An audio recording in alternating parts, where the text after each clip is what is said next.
Leinster edge an epic encounter with La Rochelle. My name's Mark. Let's talk rugby.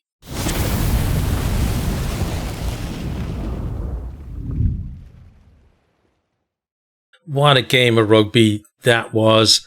Over, the past few years, I think we've been spoiled by the encounters between these two teams. Many of them very close and going right down to the death. And this one was no different. Really enjoyed it. And not just saying that because I'm a Leinster fan. I had that feeling before the final minute of the game as well, when it looked like Leinster were actually going to lose the game. So, but yeah, just a brilliant game of rugby to watch. So we start off, Leinster, as often happens between these teams, they get a good start. They break the line early on through Tommy O'Brien. They go wide to JJ Kenny, and great defence from La Rochelle puts him into touch 5 metres out. But you can see that Leinster backline that has struggled so often this season, beginning to find their feet a little bit. They're still not there. They're still not at the level that you expect from them, but there definitely is signs of improvement. Then La Rochelle, they overthrow a line out and Sheehan claims it. Leinster move it in field, but Latu turns it over and La Rochelle can clear.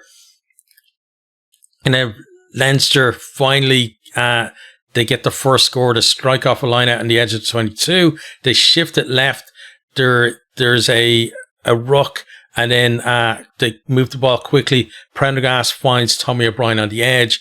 He's gives off to Frawley, and he's in behind, and then he draws the cover, finds Kenny, who finishes in the corner. Conversions missed, 5 points to 0.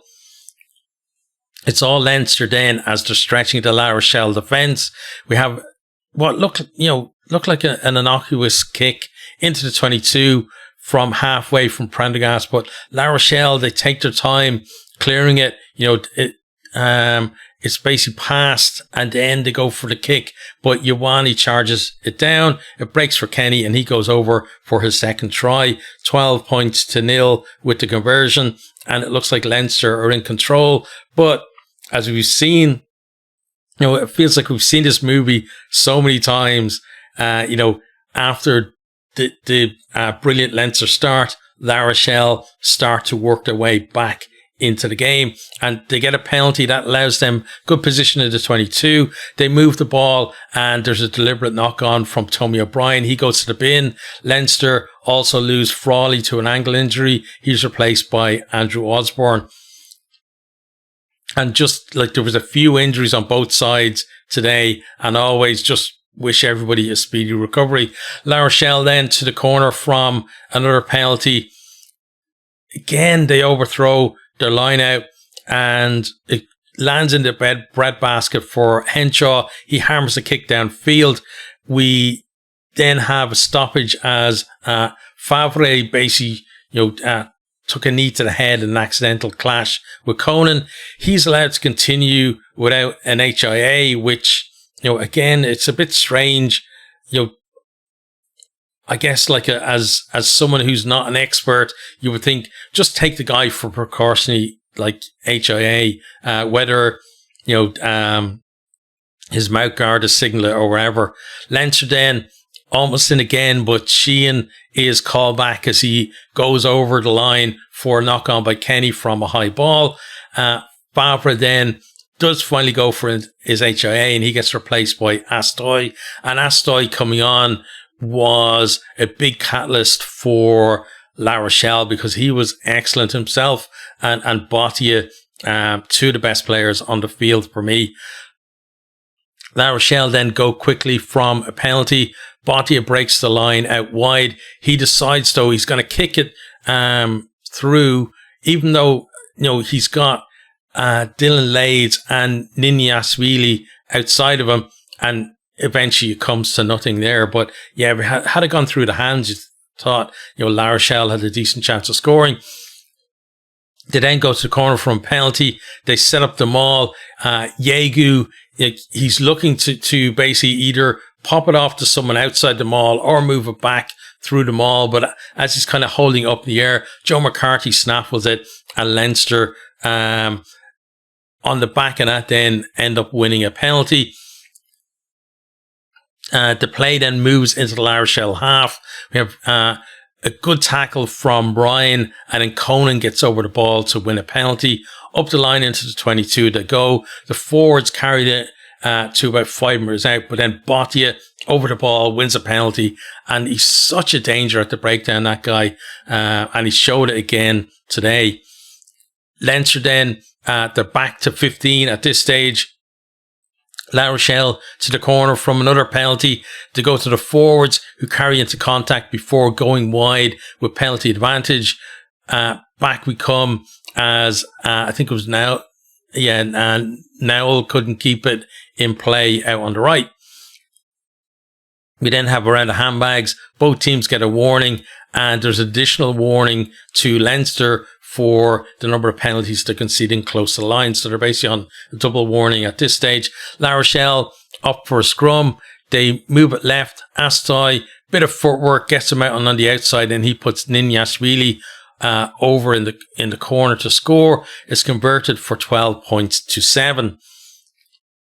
Joe McCarthy then goes to the bin because he's offside, and it's basically referees had enough. 2 new penalties for Leinster, and he's the one that pays the price. La Rochelle up the line into the 22. They work it a couple of metres out before the Leinster scramble then forces a knock on, and it's half time, 12 points to 7. Into the second half then, La Rochelle, they're the ones with the momentum right now. Garrick, another guy who had a brilliant game, dances down the touchline on the right. Skelton, a big carry from him. Wardy, heavily involved as they enter the 22. They go left then, where they've got numbers, but they can't convert, and they're pushed into touch. La Rochelle now stretch the Leinster defence into 22. Nowell with some nice footwork on the right. They go left to west. Leinster, though, they drive them off the ball at the ruck and they turn it over. Great defence there, but again, it's kind of everything is one way. It's all La Rochelle at the minute. Leinster then, La Rochelle spreading the ball. Leinster come up on the blitz, but La Rochelle managed to go outside them. Ninyashvili breaks on the left. He steps James Gibson Park. He's passed back inside. Wardy is there with somebody else, and he's got the line on his mercy. He knocks the ball on. It absolutely should have been a try. He should have held on to that and scored. Leinster's front row now includes Jerry Kerr, who normally plays like in the AIL league rather than, for Leinster. So massive game for him to come on. Apparently McCarthy is off injured.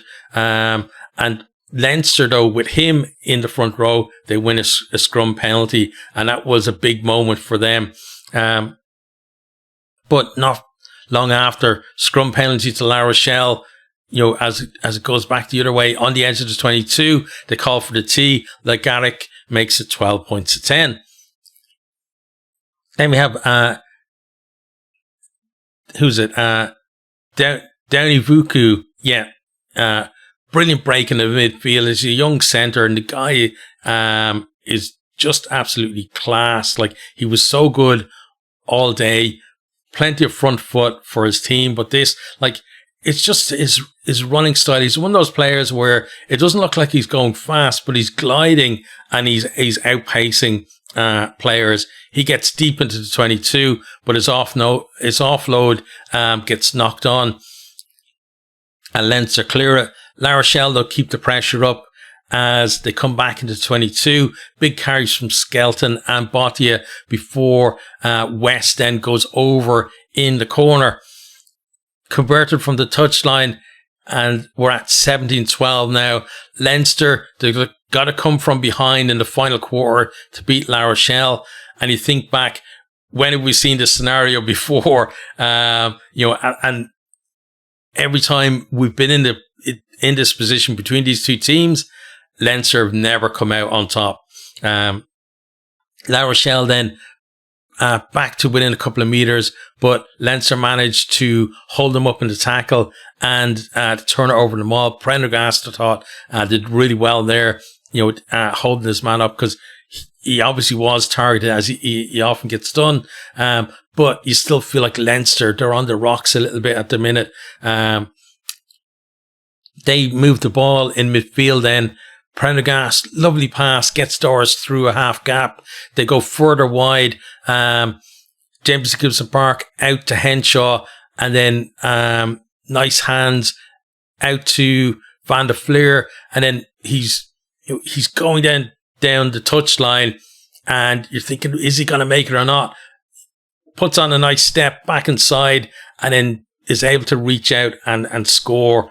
The conversion is missed. We're 70-all. It's all square and it's all to play for. At this stage, Prendergast then returns a kick, and he then combines with Harry Byrne, who's now on as well. They go to width, Gibson Park out to Conan, and then he puts Henshaw over in the corner. Byrne hits the post with the conversion, 22 points to 17. Leinster hit the front, but already I'm thinking there's at least another score in this game for one if not both of these teams, because sometimes in the game you just get that feeling it's not over at this stage. There's about maybe 10 minutes left to go. La Rochelle then to the corner from a penalty. Leinster sacked them all. Then La Rochelle to the forwards with Clarkson, turns the ball over. Leinster kick it clear, but the kick doesn't go into the crowd. So La Rochelle take it quickly. They run it back. They're in the 22 now. They go to width, and then West is over in the corner. Another superb conversion from right out wide from Garrick. 24 points to 22. La Rochelle in the lead. And you're thinking, yeah, we know who wins this now. Unfortunately for Leinster, but Leinster, they win a breakdown penalty in their own half. Harry Byrne up the line into the 22. The clock is in the red, and Leinster win a penalty. There's a tackle on their knees from a La Rochelle player, and Harry Byrne, he calls for the tee.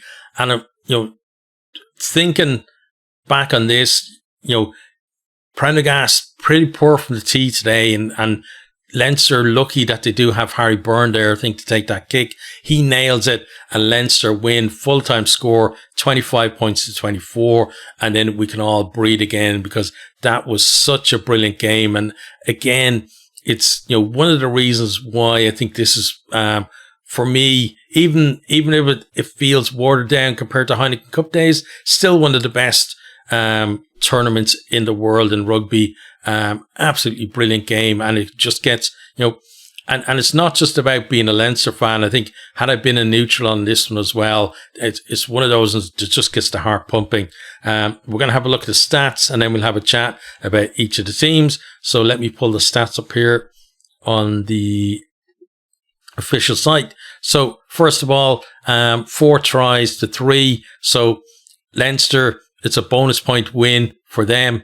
Obviously, the more crucial thing is it's actually a win for them. But kicking success from the tee, only 40% for Leinster, 100% for La Rochelle, and almost that difference in kicking from the tee almost was enough for La Rochelle to take the win. Onto attack then. Meters made, 447 for Leinster from 112 carries, so pretty much 4 meters per carry. Then 543 from 138 carries from La Rochelle, so they're up near kind of closer to 4.5 meters per carry. Clean breaks 11 to 13, and that's from 25 and 31 defenders beaten. So Leinster just under 1 and 2, and La Rochelle round about 1 and 3, a little bit better than that. Offloads then, just 5 for Leinster, 25 for La Rochelle. Like in broken play, always looking to keep that ball alive, move the point of contact, and not let Leinster compete at the breakdown. Passes then 117 to 159. It's not very often you see Leinster outpassed in a game. Possession then 45 to 55, and territory 41 to 59. So again, something Leinster aren't all that used to, opposition having far more of the ball and in their half as well. Onto defence, number of tackles, 141 to 104. Leinster at 68 is pretty poor. It's not the worst we've seen this weekend, but from the games I've covered, it's the second worst. So that was pretty bad from them. 76 from La Rochelle isn't brilliant either, but in the context of these two teams, certainly the better of the two. Turnovers won then 6 to 9. And I wish we had player stats, because I want to see how many of those 9 came from Bottia, because the guy is an absolute machine. And they've also got Jack Nowell in there as well, who's brilliant, competitive at the breakdown. He didn't have he had a good game. Bottia was just absolutely on it though. Onto set piece then, lineouts, 10-1 for Leinster for 83%, 15-1 for La Rochelle for 88%. But La Rochelle, their line-out malfunctioned at crucial times in the game and cost them good positions. Scrums won then 5% for Leinster for 100% and 8 for La Rochelle for 89%. So obviously 8 from 9. But the scrum went back and forth between the teams, and especially when Antonio went off, Leinster, were able to win a few more, have a more stable scrum, but also win some scrum penalties. Kicks from hand then, 29 to 24, and Leinster kicking for 830 meters, and La Rochelle 748.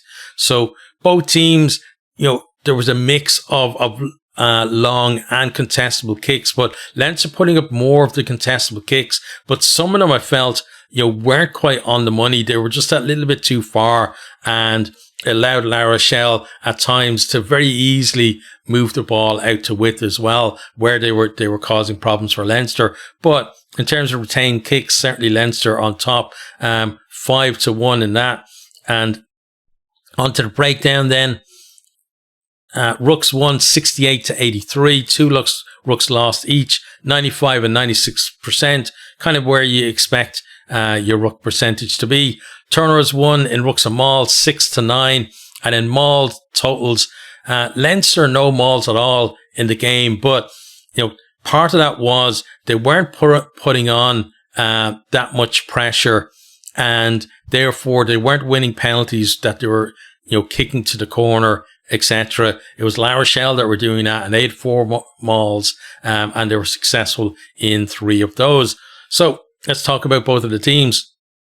We'll start with La Rochelle. They go behind, but this squad, the coaching staff, etc., they've been here before. Maybe even probably planned for it as well. Leinster getting a good start. Don't panic. Work your way back into the game. That's what they did. Got themselves ahead. Coming to 60 minutes, they're ahead, and again, there's kind of that knowledge of they've been better at closing the game out in the last 20 minutes than Leinster have in that position. Leinster get themselves ahead. Again, they don't panic. La Rochelle come back. They get their couple of scores, and it looks like they're actually going to win the game.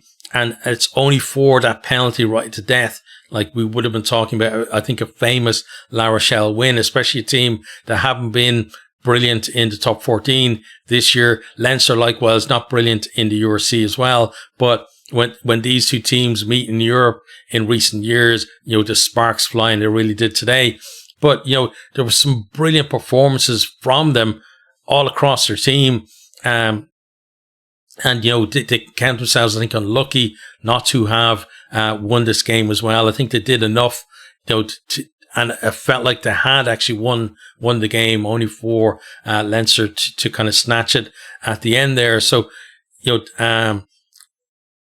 La Rochelle now, though, it's another defeat for them, and it's not brilliant for them in terms of how they're going to go from here into the knockout stages.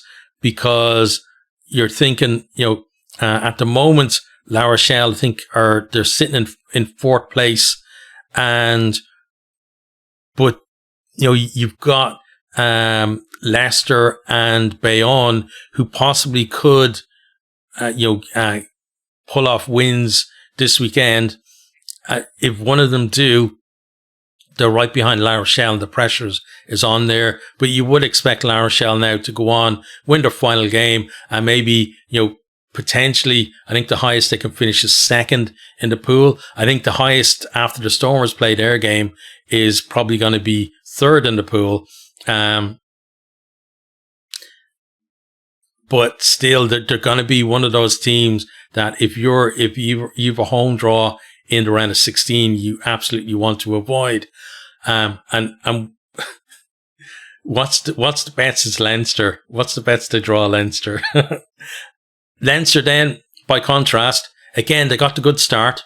And then they lose momentum in the middle of the game and they struggle to wrest it back, find themselves behind going into 60 minutes. And again, they've been there so many times in big games where they haven't been able to come up with the points. The points just dry up for them in games like this for the most part when it's a massive game in Europe. But they get themselves a couple of tries, they're ahead, and you're thinking, okay, just control the game. Try to keep your defense good and try to play more in the La Rochelle half. But La Rochelle were having none of it, and Leinster on the back foot, they're defending for their lives, but they can't keep them out, and La Rochelle take the lead. And again, all those demons must be coming back to the players, like, oh, it's happened again. Yes, it's a pool game, but it's an important pool game for them. And they, last minute of the game, they work it up, they get a penalty, and they decide Harry Byrne gonna kick it. He makes the kick, and we talked about earlier, if you watch my URC stuff, about how this Leinster team, and I'm talking about the team that played here, not necessarily Leinster as a URC team, because a lot of the time it's not these guys playing, but these guys had very little experience in a Leinster shirt of being able to come back in the last quarter and actually win a game from behind. They've done it a couple of times already this season. They did it in the Champions Cup as well against Leicester, and I think that experience, kept them in good stead for this one as well, because there wasn't any panic there. They won their couple of penalties, and they took their points and won the game. Now, the thing is, it was the final kick of the game. So if Harry Byrne misses that, I'm sure I would be, and a lot of other people would be, a lot harsher on Leinster, having the whole thing of, oh, they let the lead slip again and they couldn't do it in the final quarter. But the fact is they actually did do it. They got themselves in that position. They got the shot at goal for Harry Byrne, and then he was able to deliver for them. So again, that's something good for Leinster, but it still feels like, there's still more improvement to come from this team. But they have that in the bank now for when they have tight games in the knockout stages, which I think is going to be inevitable for them this year, that they know they can go to that well and potentially pull a win, from a defeat in the last kind of 10 or so minutes of a game. So that's got to be good for them. They've now qualified for the knockout stages as well. And next week now is about, can they make it 4 from 4 and finish top of the pool?